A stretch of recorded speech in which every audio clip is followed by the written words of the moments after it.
Ajarin India. Ajarin India.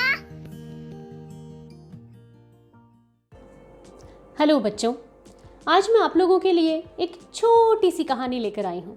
इस कहानी का नाम है चोर की पकड़। और देखते हैं कि इस कहानी में एक आदमी चोरी करके भागने की कोशिश करता है, लेकिन वो चोर फिर भी पकड़ा जाता है, क्योंकि जिस सेठ के घर पे चोरी हुई थी वो सेठ बहुत ज़्यादा समझदार था। तो चलो देखते हैं कि उसने चोर को कैसे पकड़ा।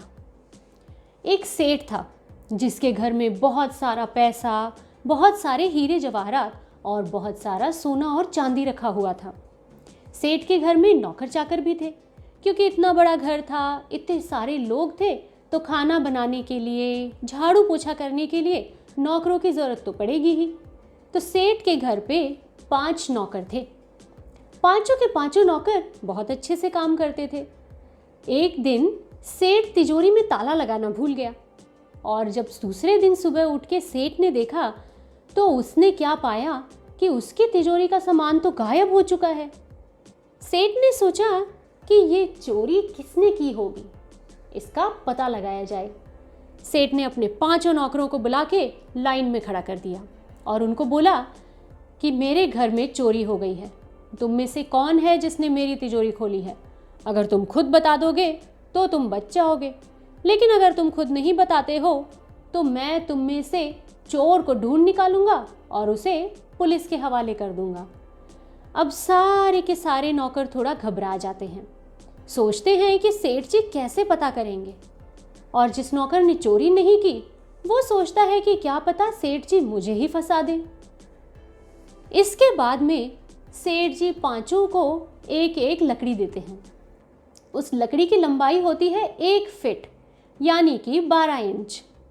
अब सेठ जी वो लकड़ी सबको देते हैं और कहते हैं कि तुम लोग अपने अपने घर पे जाके सो जाओ, सुबह वापस ये लकड़ी लेके मेरे पास आना। तुम में से जो भी चोर होगा ना, उसकी लकड़ी 1 इंच बड़ी हो जाएगी। तो सारे के सारे चोर सोचते हैं कि ये लकड़ी पड़े पड़े अपने आप बड़ी कैसे हो जाएगी। उनको यकीन ही नहीं हो रहा था कि सेठ जी ऐसे किसी जादू की मदद से पता लगाएंगे कि चोरी किसने की है। सारे के सारे चोर वो लकड़ियां लेकर अपने घर चले गए।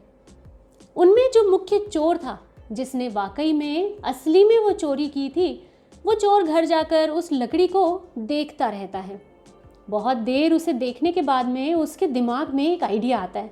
सोचता है कि अगर मेरी ये लकड़ी कल सुबह 1 इंच बड़ी हो गई और बाकी सबकी छोटी रही तो सेठ जी को तो पता चल जाएगा कि चोरी मैंने की है।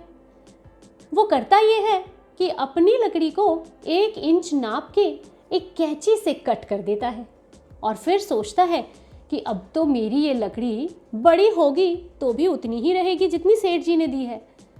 अगले दिन सारे के सारे नौकर फिर से लाइन में खड़े हो जाते हैं और सेठ जी उनको बोलते हैं, चलो अपनी अपनी लकड़ियाँ मुझे दो।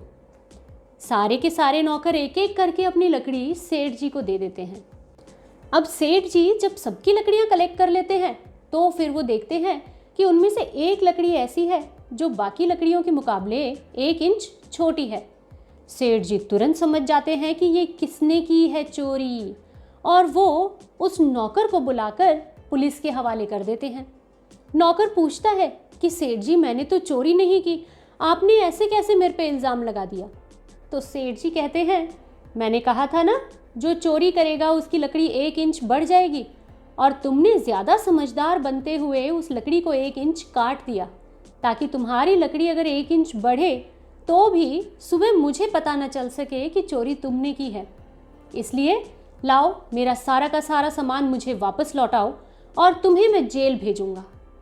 ये सुनकर वो चोर बेचारा रोने लग जाता है और वो सेठ जी से बहुत माफ़ी भी मांगता है। लेकिन इतना बड़ा जुर्म करने के बाद में क्या उस चोर को माफ़ी मिलनी चाहिए थी? ये आप मुझे कमेंट्स में बताइए। तो प्यारे बच्चों, जल्दी से निन्नी लेके सो जाओ, क्योंकि कल हम फिर से मिलेंगे एक नई कहानी के साथ। तब तक के लिए bye bye and take care.